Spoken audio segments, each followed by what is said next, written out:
Bom, boa noite, pessoal. Estamos iniciando então a nossa aula 4, né, a última aula, né, do nosso curso Deleuze e Guattari, o Antiédipo, né? Boa noite também para o pessoal, né, que está aí assistindo pela internet. Bom, hoje então a gente vai encerrar com a segunda tarefa positiva da esquizoanálise, né? Eu acho que vocês se lembram que existe para Deleuze e Guattari, conforme eles falaram lá no capítulo 4 do Antiédipo, uma tarefa destrutiva ou negativa da esquizoanálise e uma primeira tarefa positiva. Então hoje eu vou falar sobre a segunda tarefa positiva, que segundo eles acontecem todas elas ao mesmo tempo. Então a tarefa destrutiva ou negativa é quando então é necessário haver uma destruição do desejo pela própria repressão, que é o que acontece então com o neurótico, onde há então recalcamento propriamente dito.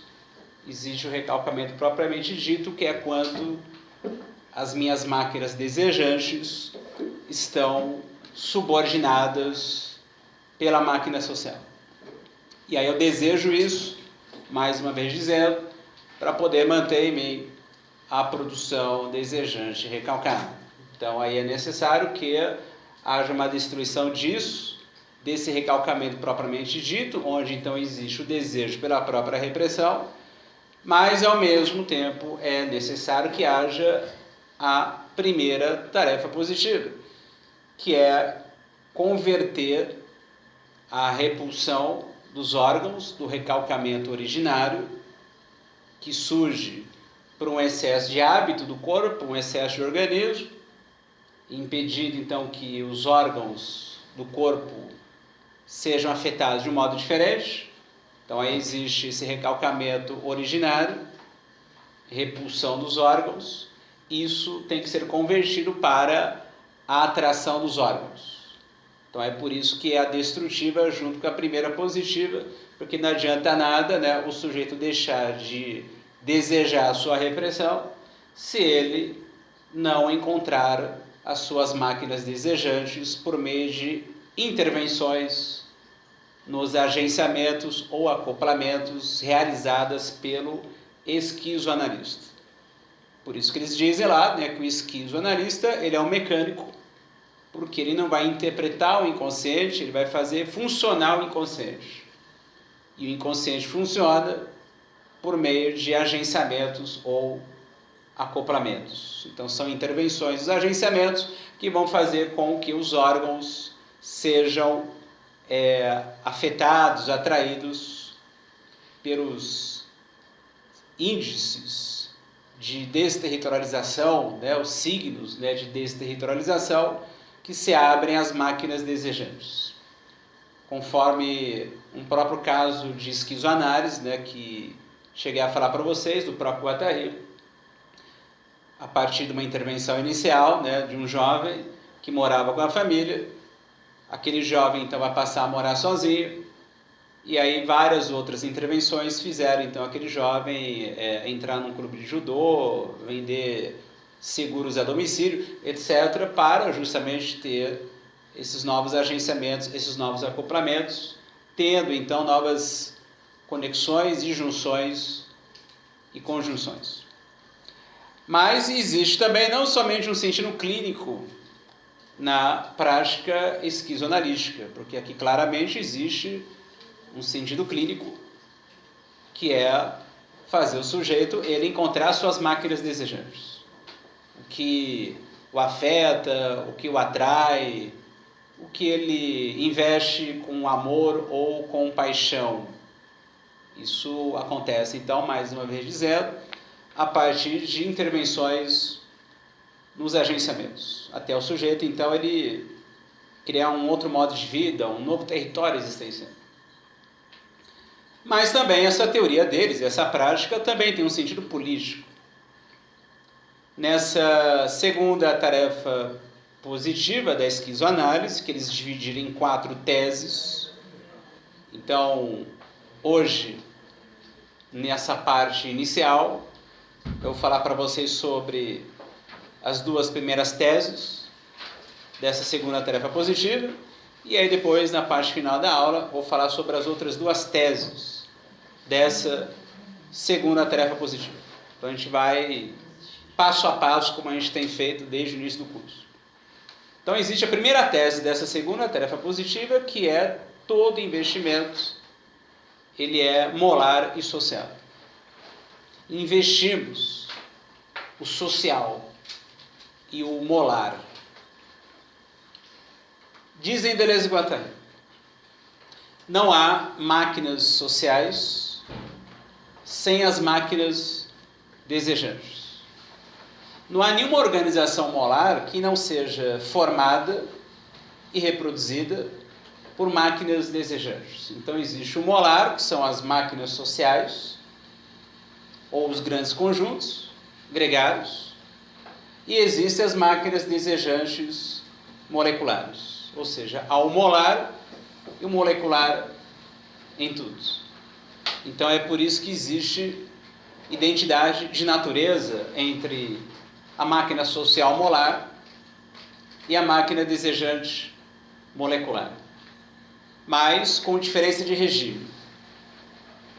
Então, uma organização molar, ela surgiu e se reproduz por causa do investimento das máquinas desejantes moleculares. Isso não é difícil ser compreendido se você imaginar qualquer organização molar. Por exemplo, uma universidade é uma organização molar, mas ela só foi formada e continua sendo reproduzida enquanto existir o investimento das máquinas desejantes moleculares nela.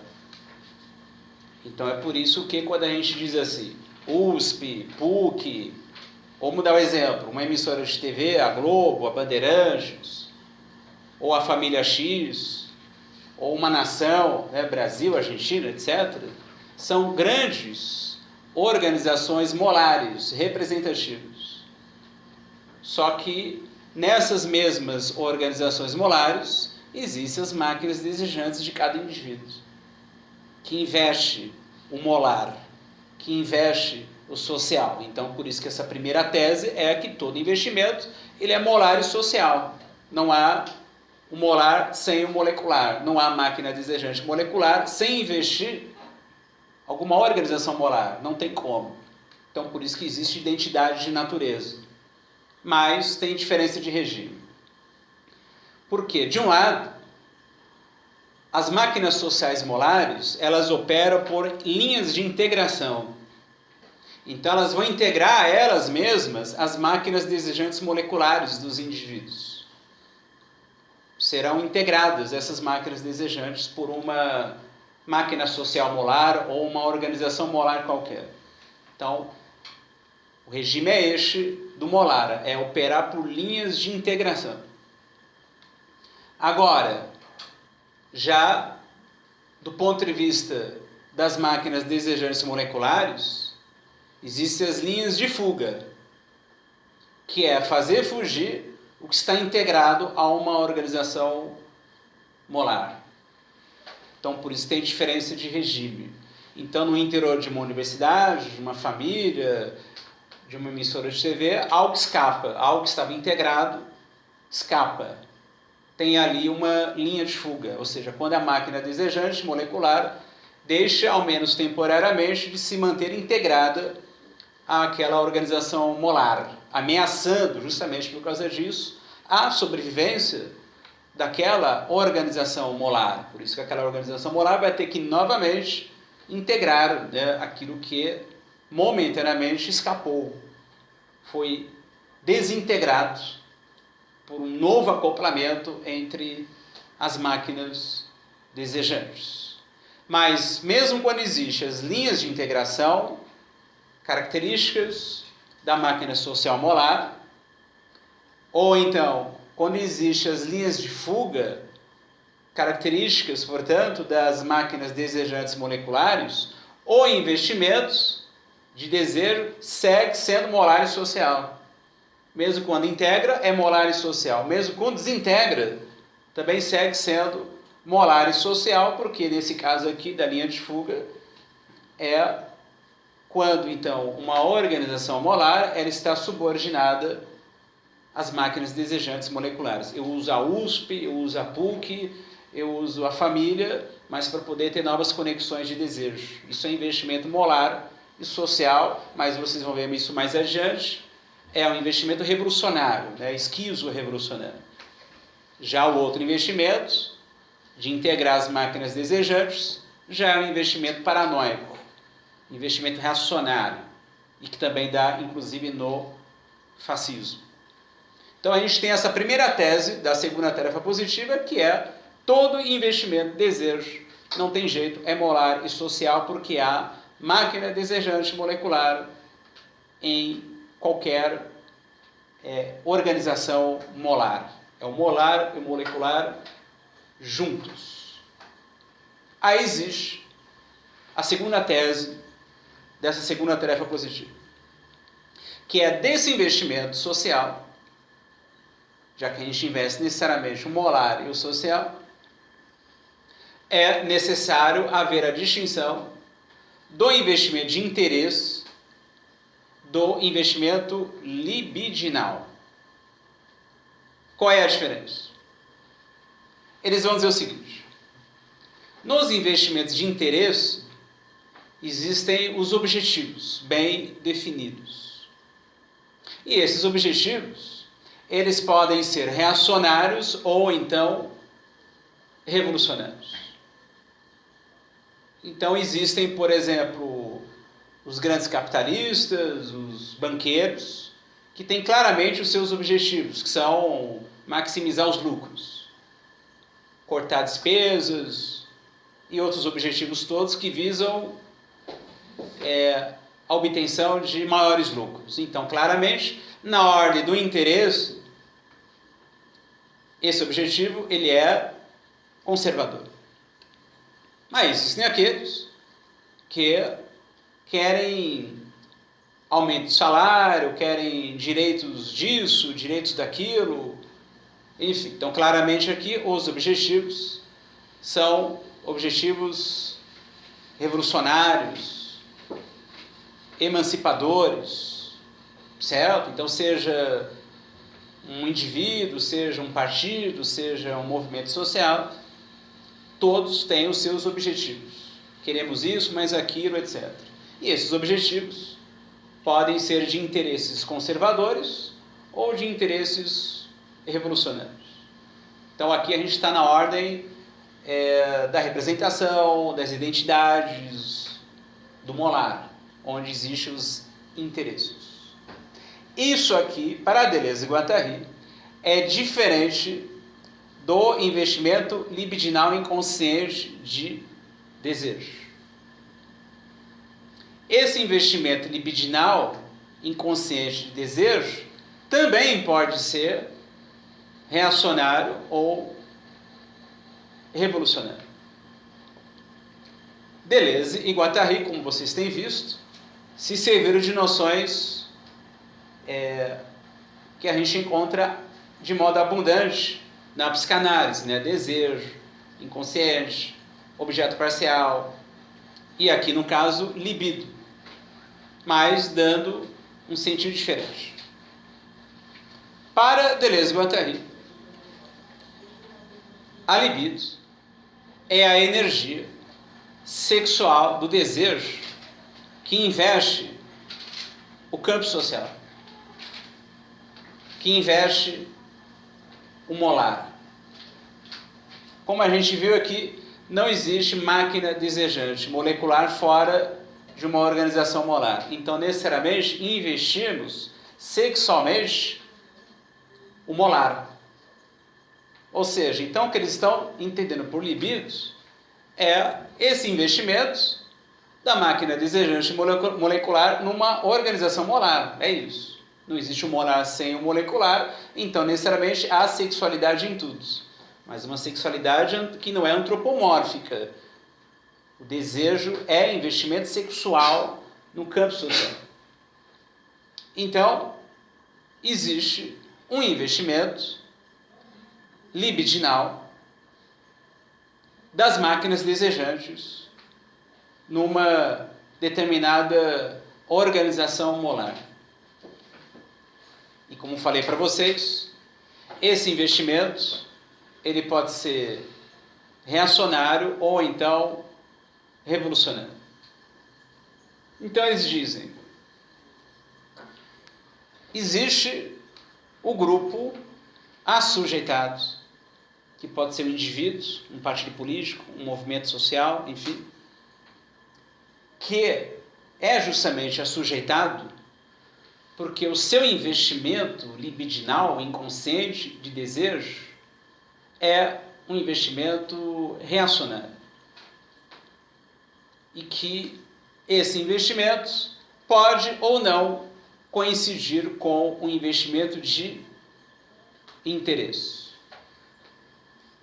Então, para o Deleuze e Guattari, na verdade, o que determina as nossas escolhas não é o interesse, mas aquilo que nos dá tesão, por esse investimento libidinal. Investimos com paixão, com amor, com tesão, as organizações molares.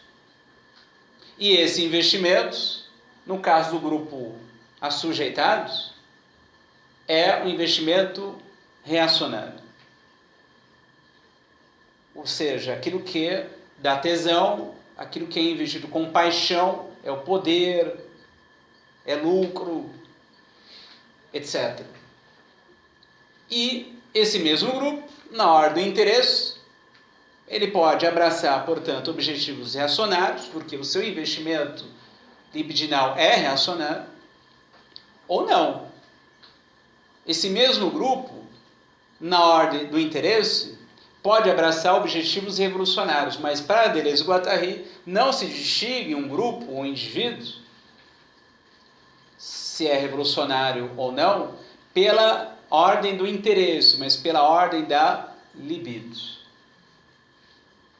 Então, um artista, um intelectual, um movimento social, algum grupo, pode, na ordem do interesse, abraçar objetivos revolucionários, mas na ordem da libido, que é o que realmente determina as suas escolhas, é um grupo assujeitado, porque o que lhe dá tesão é o poder. Então é um grupo centralizado, verticalizado, hierarquizado, um grupo que reprime as suas próprias máquinas desejantes. E que pode até, mais uma vez dizendo, na ordem do interesse, se colocar a favor dos oprimidos. Guattari, por exemplo, que era militante, né, participou de vários grupos desse tipo, ou ele era expulso, ou ele se auto-expulsava, né, desses grupos. Segundo ele, grupos então policiais, grupos fascistas, mesmo sendo na ordem do interesse grupos com interesses revolucionários. Então esse é o grupo assujeitado para Deleuze e Guattari, ou seja, é o investimento libidinal que determina as nossas escolhas. É por isso que eles acrescentam: como podem os mais oprimidos pelo sistema, por essa máquina social capitalista, investirem com paixão nesse sistema? O que é de se espantar é o fato de não entrar em greve todos os dias. Isso eles dizem a partir do Reich, né? Como podem gritar mais impostos e menos pão, os oprimidos pela máquina social? Dizem Deleuze e Guattari. Por quê? Porque por mais oprimidos que eles sejam, eles continuam investindo com paixão nessa máquina social, porque eles encontram nessa máquina social um ganho libidinal. O exercício da autoridade, a ostentação, faz então eles terem um tesão por serem juízes, por serem carrascos, por reprimir os outros, por exercer alguma autoridade. E eles podem, portanto, abraçar objetivos reacionários, sendo, portanto, os mais oprimidos pela máquina social. Então, na verdade, para Deleuze e Guattari, as nossas escolhas são determinadas não pelos interesses, embora eles estejam lá, mas são determinados por aquilo que nos dá tesão que é, portanto, um investimento libidinal, do desejo, que é inconsciente. Agora, existe outro tipo de grupo que eles chamaram de grupo sujeito. Esse grupo sujeito é um grupo, portanto, que é revolucionário porque o seu investimento libidinal ele é revolucionário.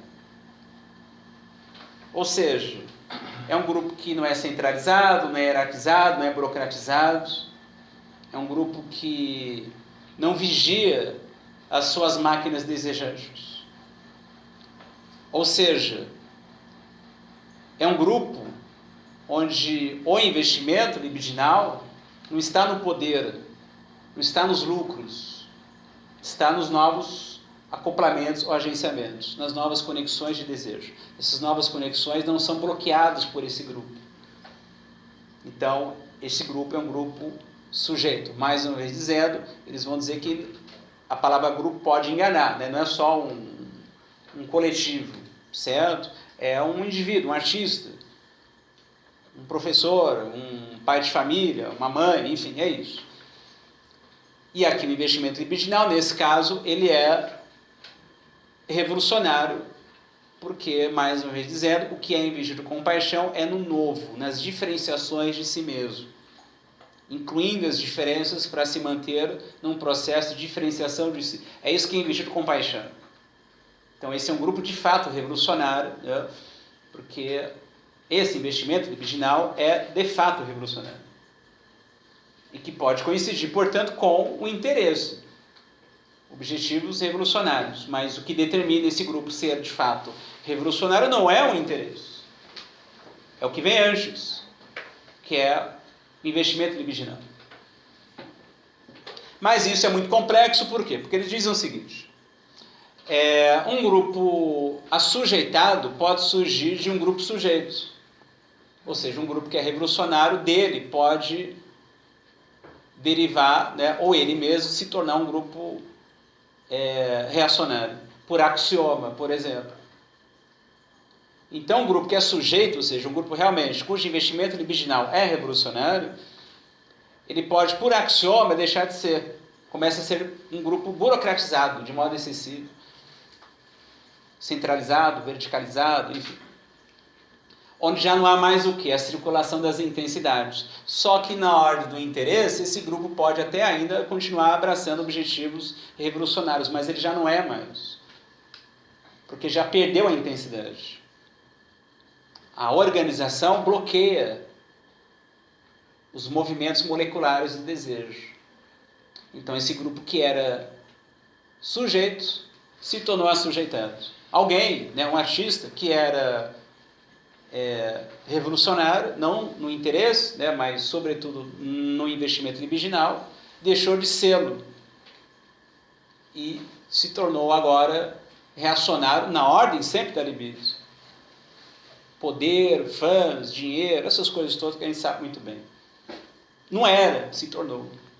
Então a oscilação da libido.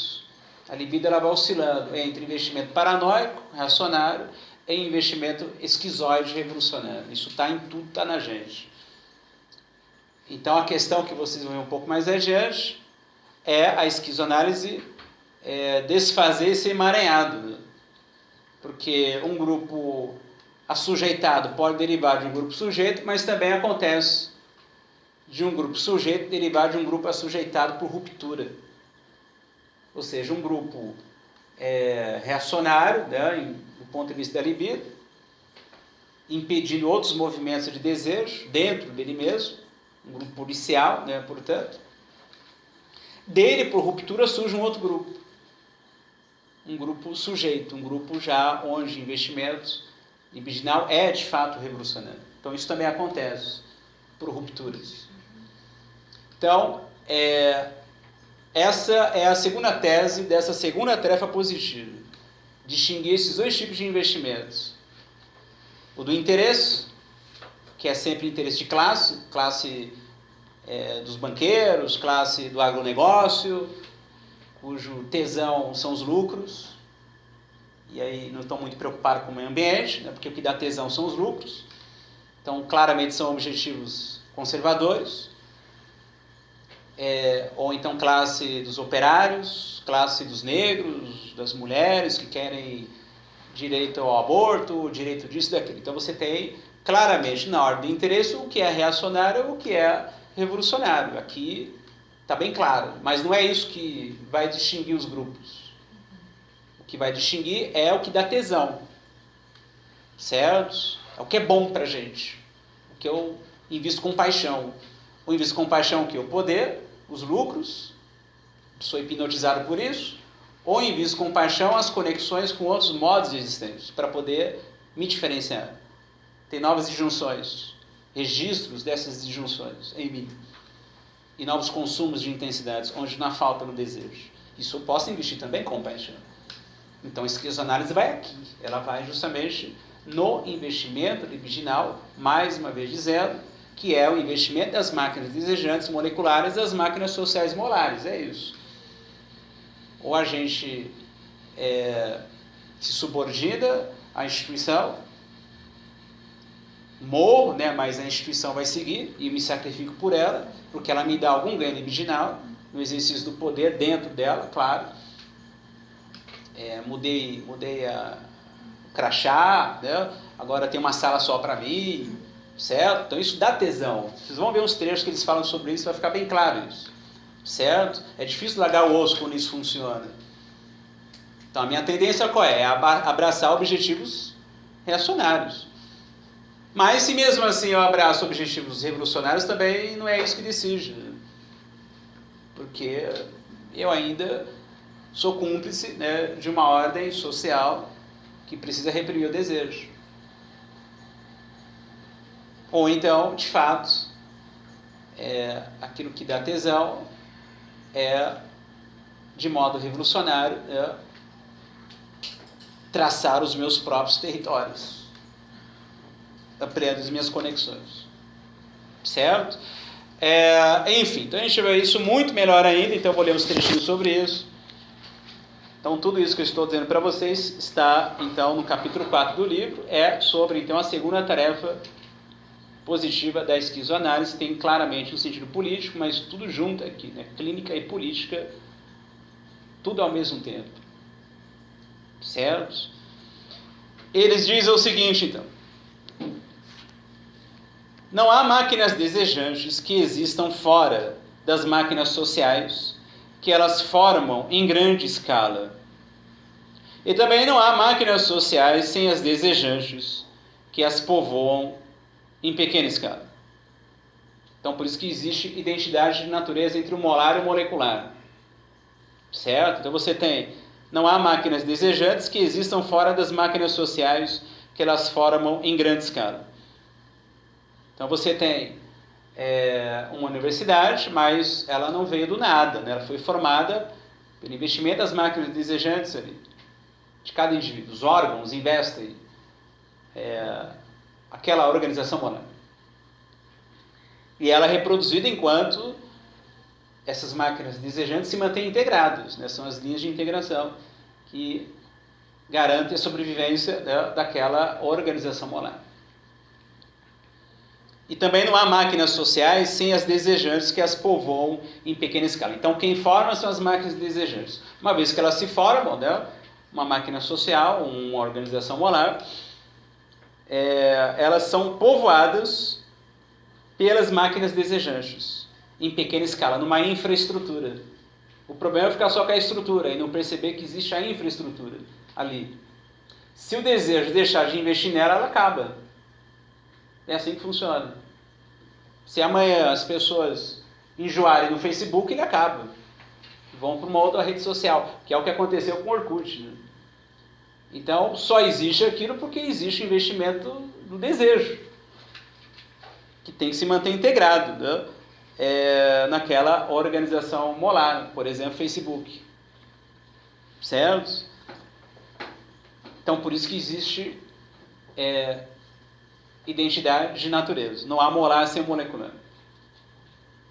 As micromultiplicidades desejantes não são menos coletivas do que os grandes conjuntos sociais, pois são inseparáveis e constituem uma só e mesma produção.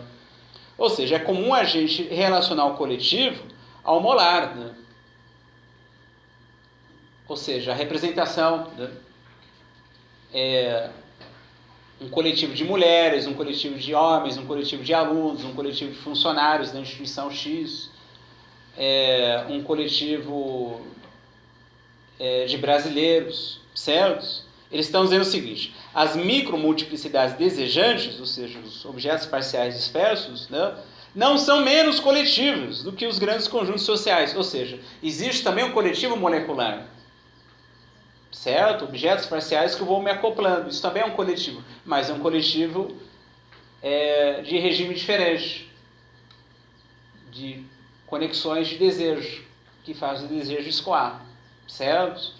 Ao mesmo tempo tem um outro coletivo, né, que é o coletivo representativo, onde é mais comum as pessoas investirem, certo? Então eles estão dizendo aqui, então as micromultiplicidades desejantes não são menos coletivas do que os grandes conjuntos sociais, pois são inseparáveis e constituem uma só e mesma produção, certo? Então está tudo junto, o coletivo molecular e o coletivo molar.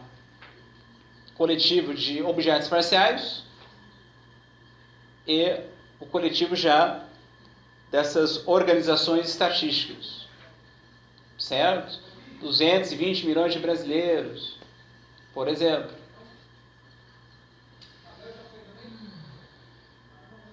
Num dos polos, os grandes conjuntos, as grandes formas de gregarismo não impedem a fuga que os arrasta, e só impõem investimento paranoico como uma fuga diante da fuga.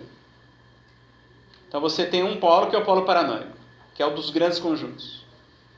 As grandes formas de gregarismo não impedem a fuga que os arrasta. Por quê? Porque existe a infraestrutura ali, desejo na infraestrutura. Então algo necessariamente vai escapar, né? Vai se desintegrar. E só impõe o investimento paranoico como uma fuga diante da fuga. O que é a fuga diante da fuga? É fugir da linha de fuga. Como? Integrando ainda mais as máquinas desejantes. Me agarrando ainda mais à organização molar.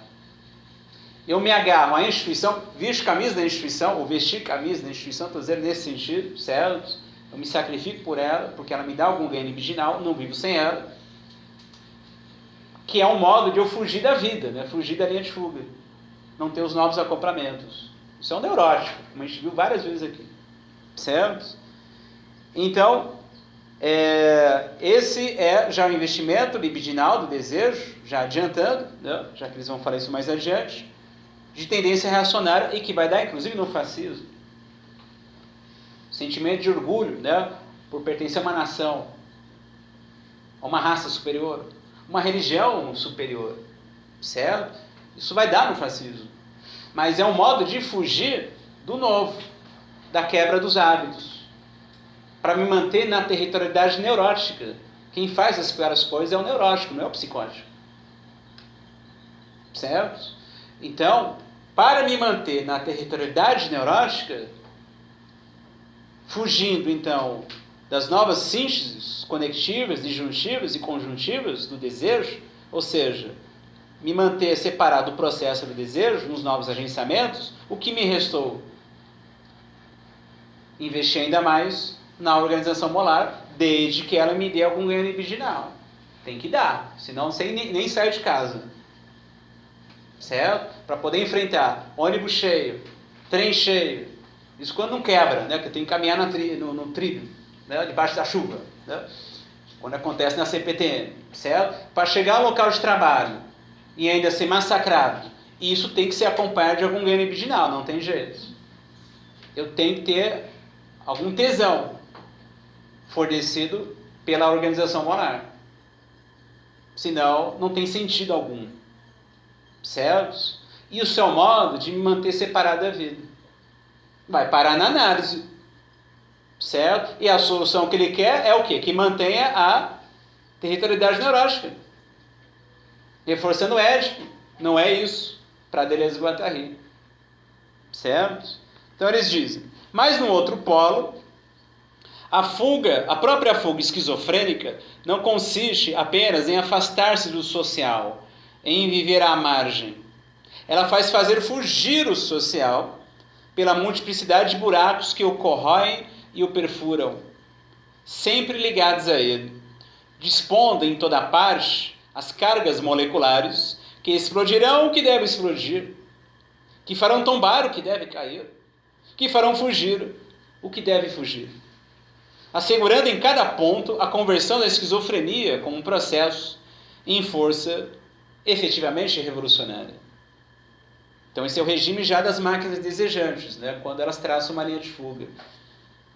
Então relendo, mas no outro polo, né, que é o polo esquizoide e não paranoico, a própria fuga esquizofrênica não consiste apenas em afastar-se do social e em viver à margem. Ou seja, não se trata, né, de viver à margem da sociedade.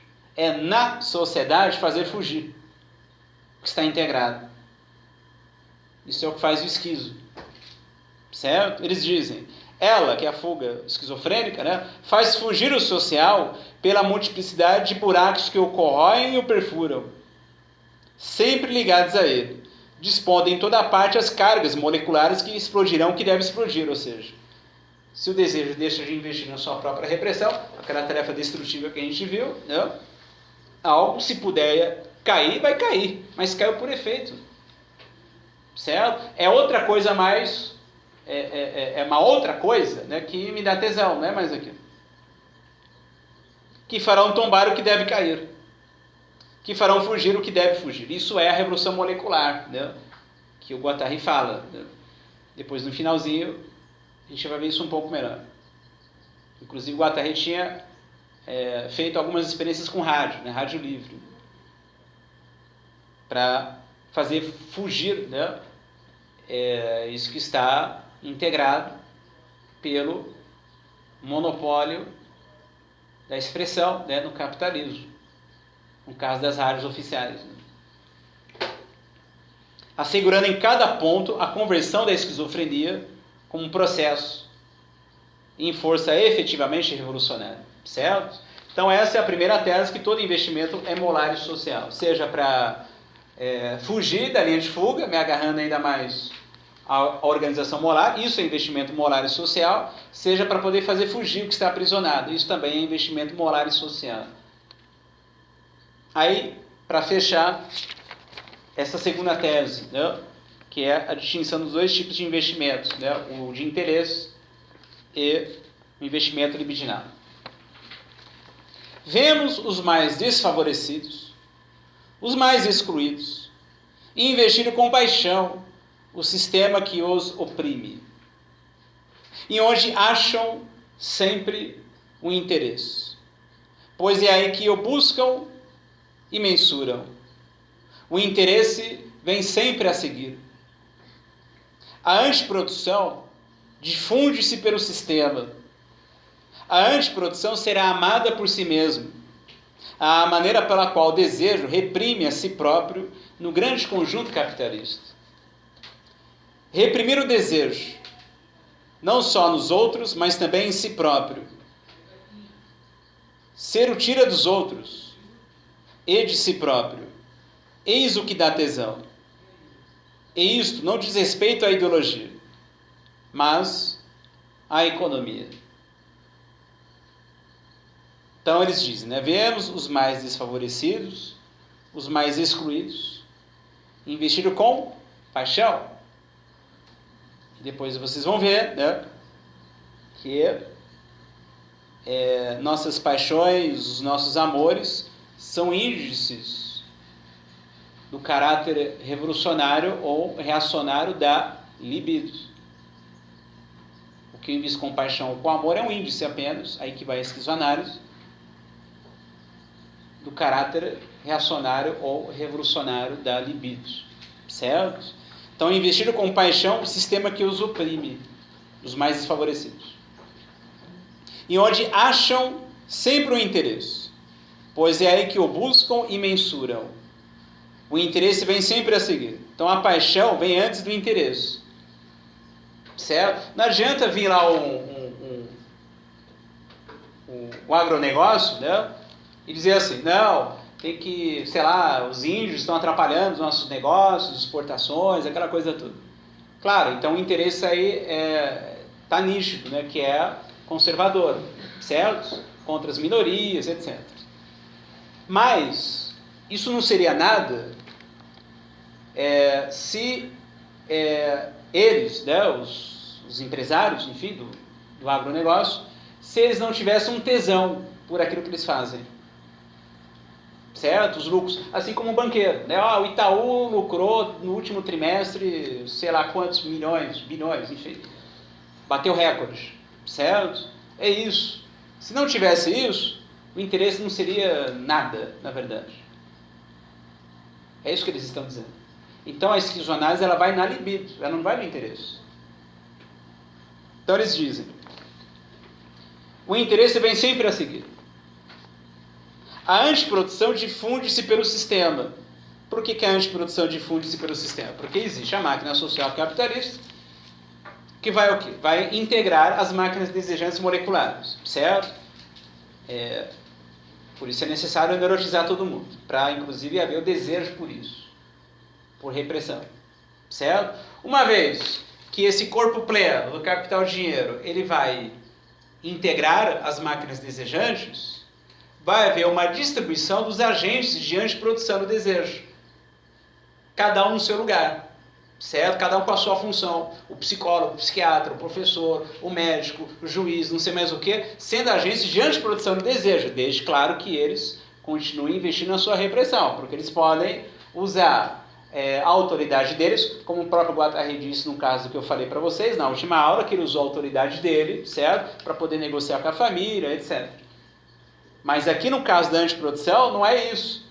É autoridade no sentido mesmo de exercer um poder, de ter um tesão por isso. Fique no teu lugar, certo? Você não tem nem que perguntar. Você tem que estudar milhões de coisas antes para você poder perguntar alguma coisa.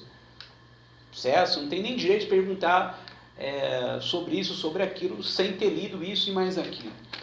É a minha autoridade. Isso é acompanhado de um tesão. Eu dou a carteirada. Certo? Sou formado aqui, formado ali, publiquei 50 livros. Fique no teu lugar. Isso é acompanhado de um tesão. Isso é já o quê? Uma antiprodução. Eu não coloco as máquinas desejantes para produzirem. Eu estou impedindo-as de serem produtivas. Isso que é ser um agente de antiprodução. Assim como os pais fazem isso já com as crianças, como a gente viu aqui. Pais como agentes de antiprodução do desejo, para poder neurotizar já a criança. Certo? Então é isso. É assim que funciona. Enfim, então eles dizem, a antiprodução difunde-se pelo sistema, é isso. Cada um vai exercer o papel de carrasco, mesmo sendo desfavorecido, oprimido, pobre. Mas um pouquinho de poder que ele tiver, pronto. Como é boa a máquina capitalista. A antiprodução será, olha só, amada por si mesmo. Amada por si mesmo. A maneira pela qual o desejo reprime a si próprio no grande conjunto capitalista. Reprimir o desejo não só nos outros, mas também em si próprio. Ser o tira dos outros, né? Ou seja, o policial, né, dos outros, e de si próprio. Eis o que dá tesão. E isto não diz respeito à ideologia, ou seja, a questão não é ideológica. Ninguém está sendo enganado. É libidinal, é isso. Mas a economia, isso diz respeito à economia, que é a economia política e libidinal. Colocar-se na posição em que se é assim atravessado, cortado, enrabado pelos sócios. Buscar o bom lugar onde, de acordo com os objetivos e os interesses que nos são consignados, sente-se passar a algo que não tem nem interesse, nem objetivo. Olha só, então colocar-se na posição em que se é assim atravessado, cortado, enrabado pelos sócios. Enrabado como vocês imaginaram mesmo. Eu sou fudido pelos sócios. O sócio me fode, mas é bom, porque ele me dá algo. Certo? Buscar o bom lugar onde, de acordo com os objetivos, os interesses que nos são consignados, Então você tem lá os objetivos, vou abraçar isso aqui, tá? Objetivo, progresso na carreira, essas coisas todas. Sempre se passará algo que não tem nem interesse nem objetivo, porque vem antes, que não tem finalidade, que é da ordem da libido. Certo? Um tipo de arte pela arte na libido, um certo gosto pelo trabalho bem feito. Cada um no seu lugar, o banqueiro, o tira, o soldado, o tecnocrata, o burocrata. E por que não? O operário, o sindicalista, o desejo embasbacado. Olha isso, não sobra ninguém aqui, né? Ou seja, o banqueiro, o que é óbvio, né? O tira, o policial, botou a farda, sai de baixo, né? Ele é reprimido, mas se ele botar a farda, sai de baixo. Humilha, envergonha, assassina. Certo? O fascismo vem à tona, né? Porque a máquina social o autoriza a agir dessa maneira. Faz vista grossa. O soldado, o tecnocrata, o burocrata e, por que não, o operário também, né? Fazendo parte desse sistema de antiprodução. Né? O sindicalista também. O desejo embasbacado. É isso. Certo? Aí para fechar. Portanto, é concebível que um grupo possa ser revolucionário do ponto de vista do interesse de classe e dos seus investimentos pré-conscientes, mas não sê-lo do ponto de vista dos seus investimentos libidinais e manter-se até mesmo fascista e policial. Olha isso. Então, é concebível que um grupo, né, pode ser revolucionário na ordem do interesse de classe. Um partido político, por exemplo. Se colocar a favor dos oprimidos. Mas não sê-lo do ponto de vista dos seus investimentos libidinais. Certo? Bloqueando as novas conexões de desejo. Excessivamente burocratizado, hierarquizado, etc. E manter-se até mesmo fascista e policial. Esse é o grupo assujeitado. Ou seja, está a serviço da reprodução dessa máquina social. Interesses pré-conscientes, são esses de interesse, né? Interesses pré-conscientes realmente revolucionários, não implicam necessariamente investimentos inconscientes de mesma natureza. Nunca um aparelho de interesse vale por uma máquina de desejo. Ou seja, o que é da ordem do interesse não implica necessariamente o que é da ordem da libido. Pode não coincidir. Certo? Então pode na ordem do interesse ser revolucionário, mas na ordem da libido ser reacionário. Nunca um aparelho de interesse, onde entra os objetivos, né, de classe, vale por uma máquina de desejo, onde está a libido. Né? A libido, então, é a primeira, é o que determina os nossos investimentos, que podem coincidir ou não com os de interesse. Certo? Então, isso, já que a gente vai continuar depois na terceira tese e na quarta tese dessa segunda tarefa positiva, claramente vocês percebam, né, que é já um sentido político, né, esse da segunda tarefa positiva, da esquizoanálise. Mas, como falei para vocês, né, isso é indissociável da clínica, né, porque se o sujeito ele encontra essas máquinas desejantes, passa a traçar seus territórios, o investimento libidinal, né, é esquizo-revolucionário. Então, esse é um grupo sujeito. Mas, se eu me mantenho separado dos novos agenciamentos, não converto a repulsão para a atração dos órgãos, fujo dos novos agenciamentos, o investimento libidinal é reacionário. O que me dá tesão é lucro, exercício da autoridade, etc. Mas a gente vai ver isso melhor ainda no restante da aula.